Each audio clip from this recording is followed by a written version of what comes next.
Wanted sa kasong murder na sikop sa kapulisan sa Dakbayan sa Karkar. Samtang usa ka giila nga drug pusher na sikop usab sa usa ka buy-bust operation sa Dakbayan sa Toledo. Andrea Patania, sugin nini. Daw nihupas na ang deklarasyon ni Toledo City Mayor Sonny Osmeña nga drug-free ang ilang dakbayan kay ganihang buntag usa ka level 3 drug pusher ang gidakop sa mga sakop sa Regional Anti-Illegal Drugs Task Force sa Barangay Puog, Toledo City. Toledo is although na mga with respect to sa police dito ma'am o kay Mayor, effective ito nilang drug campaign, pero we cannot totally say nga drug-free ang Toledo. Gipanid-an sud sa usa ka semana ang 43 anyos nga si Lilibeth Respondo tungod sa kalambigitan niini sa pagpamaligya og ilegal nga drogas. Atol sa usa ka buy-bust operation, nasakmit gikan kaniya kining duha ka dagkong pakete ug tulo ka medium pack sa gituuhang shabu nga gibana-banang mobalor ang tanan og 40,000 pesos. Ang drogas ni Respondo giingong gikan sa usa ka tinubdan sa Muntinlupa. Giangkon sa dinakpan nga tigbaligya gyud siya og drogas apan nagdumili kini sa pagbutiyag sa ngan sa iyang supplier nga giingong tigbisita sa ilang lugar matag semana. Kana? Oo. Binilin ra sana. Sa may pagi. Ako to sa mahalin may irumit. Sa gabili ma. Waso ko kay daw. Kakailag yun? Naura sa akong ilhan. Sa day kabinlan wala. Kinahanglan ko tag kwarta. Pagkataod-taod ni Ulbo sa kasuko si Respondo ug gidamay ang ilang barangay kapitan. Matud niini nga ang kapitan sa Puog nga si Anesito Alferez ang nagpadakop kaniya ug mipasangil nga mas grabe pa og kalambigitan si Kap sa illegal nga drogas. I-challenge ginako siya kay ako mismo kay bawo ko kun sa iyang binuhatan. Gikan siyang kumingking hantod sa iyang alimpo kay bawo ko sa iyang binuhatan. Siyambura ning akuha pero iyaha daghan dili kay siyambura. Matud ni Police Senior Inspector Bancoleta nga tun-an nila ang mga alegasyon sa suspect. Nahatag sa initial information basta dato we consider na yatag information. Samtang wanted sa kaso nga pagpatay na dakpan sa mga sakop sa Provincial Intelligence Branch. Nasikop ang mag-uumang si Erwin Panginahog nga taga-sitio Bersaros, Barangay Kalignan, Dakbayan sa Karkar kagahapon sa hapon, pinasikad sa alias warrant of arrest for murder nga gi-issue ni RTC Branch 19 Judge Wilfredo Navarro. Si Panginahog giakusahan sa pagpatay sa usa ka Lester Sarden sa ilang lugar niadtong Agosto 24 tuig 2012. Apan matud sa suspect, way kamatuuran ang maong pasangil ug gani wa siya kaila sa biktima ug diha ra siya sa ilang balay sa dihang nahitabo ang krimen. Padung buto alas 3 kapigbulang to niya. Ako may gitumbok, ako ko nilikusil, hindi ako smoa. Mo to nga to mga militares mo nya mo to nga. Yung dagan ko kay ninyo mga Muslim dagan kay sa itag bisuhan. Mo to, may katago to mga kapigbuwan. Andrea Patenia, News 5.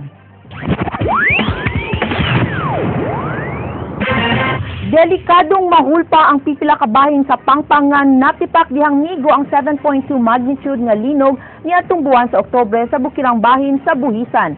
Andam motabang ang Cebu City Government sa pagpangitag kabalhinan sa mga apektadong residente. Leslie Camina de Vistil, sugin limi. Pag-ampon nga dili sa mahitabo ron. Kita na ron nato, milagro ra man gyud atong makuha ni, dito mahulpa. Matud ni Cebu City Councilor Dave Tumula kinsa mo'y pangu sa Disaster Risk Reduction Management Council nga sa ilang gihimong aerial inspection, daghan kayong liki ang ilang nakita sa dapit. Ilang gikabalakan nga mahulpa unya ang pipila ka parte sa mong pangpang ug mutaklob sa ubos nga bahin nga mao ang sitio Lower Puti ug sitio Sandayong. But even though wa na magpaabot nga mo kanta di kami na kita dito, ni offer na ta nilang daan sa relocation site. Padayag ni Tumulak, nagikinahanglan na usab nga mubakwit ang mga mulupyo sa naisgutang sitio. Dugang ni Tumulak nga mupahigayon pa sila og panagtapok sa komitiba aron sabuton kun asa dapita ipahimutang ang mga apektadong residente. Di sad ko mosugot nga simbag kong magsaulog tas Christmas na may tabo nila. We will rather save the lives first. Nasayra nga may padayag silang kaandam nga mubiya sa dapit ang mga residente kung ugaling tabangan sila sa syudad aron makabalhin.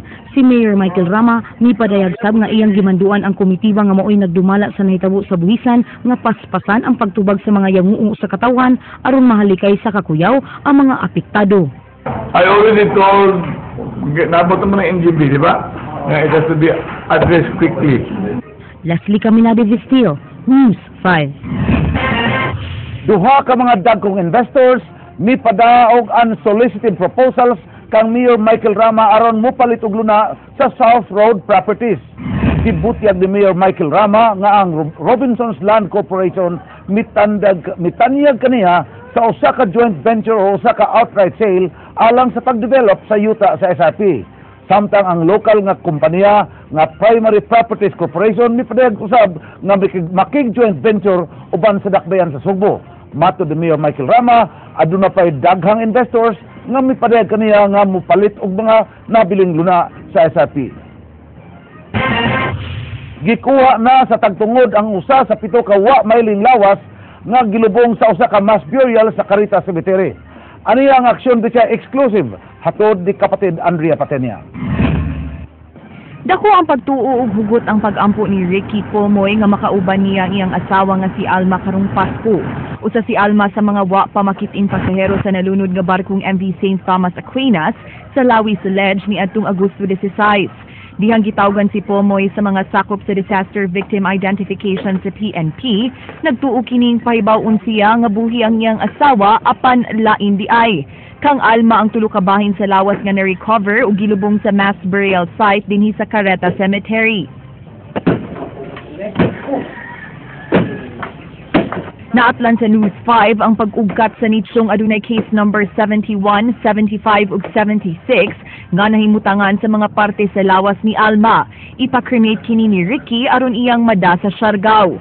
Una nang nalubong ang manghod ni Ricky nga si Elena nga maoy kuyog ni Alma atol sa pagsakay sa barko. Tungod sa hitabo, wa na'y planong musaulog sa Pasko si Ricky. Kami na ulit mo ulit. Yung asawa pa. Isalado kung may anak na mo. Matod sa manghod ni Alma nga si Albert nga bisan siya, naglaom nga buhi pa ang iyang maguwang apan gikalipay na lang niya nga human sa dulan 4 ka buwan nakita na gyud si Alma. Amo mother to sa gawas pero nalipay pud siya karon na nakita na siya. Ang gihangyo lang na mauli lang siya sa amo ana kuan ana bisag dili siya buo. Mauli siya dito sa amo. Aduna pay nahabiling mga lawas sa 5 ka biktima kansang identity na ilhan na nga wa pa makuha sa ilang mga tagtungod. Kini ang kang Gerald Hutahot, usa sa magsuong Pilar Huwalo ug Delia Galandrina ug sa Chinese national nga si Wu Chei-sin. Samtang gipugngan pa karon ang ngan sa laing 2 ka biktima. Padayon pa sab ang DNA screening sa laing 43 ka mga lawas nga hangtod karon wa pa mailhi. Andrea Patenia, News 5.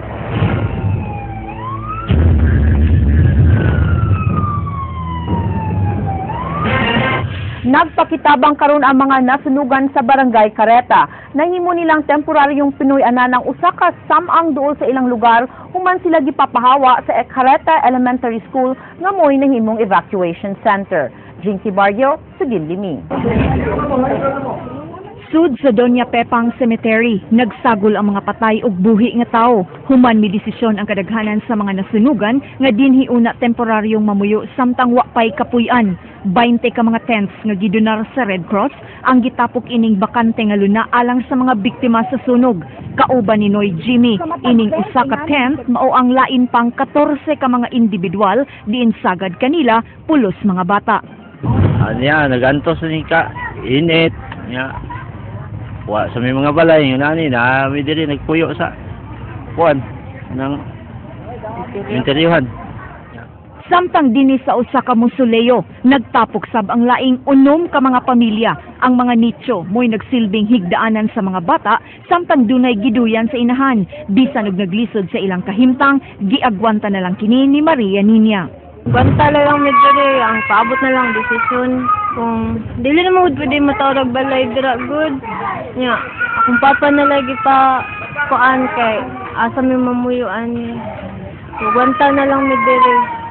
Nasayran nga kasagaran sa mga nagpuyo dinhi sa sementeryo, mga bakwit gikan sa tunghaan. Kini human gipaybaw sa officer in charge sa Careta Elementary School nga hangtod na lang sila karong adlaw sa maong eskwelahan. Wala ta ka klase pila ka adlaw. So, samutan pag ginatog lain na sang adlaw nga wala na pud tay klase. Nabayad tay number of school days nga giapas plus ang lesson nato na tay budget nga na dili makuha nato ang budget kung magsigitag walay klase. Bisan og 112 ka mga estudyante sa maong tunghaan ang nasunugan, magpadayon gihapon ang ilang klase ug mga adlaw. Jinky Barrio, News 5. Nahukman ni Cebu City Mayor Michael Rama nga dili ipahiluna ang mga biktima sa sunog sa Tent City nga ana sa South Road Properties. Matud sa mayor nga ang Tent City alang lamang sa mga biktima sa bagyong Yolanda. Hinuon ang Philippine Red Cross mitanyag og 200 ka mga tents alang sa mga biktima sa sunog sa Dakbayan sa Sugbo. Ayaw niyo kung lahi man na silang sitwasyon maabtot lang aging Yolanda katong Yolanda kanang you try to be viewing sa Yolanda, it's really a devastation in wide scale.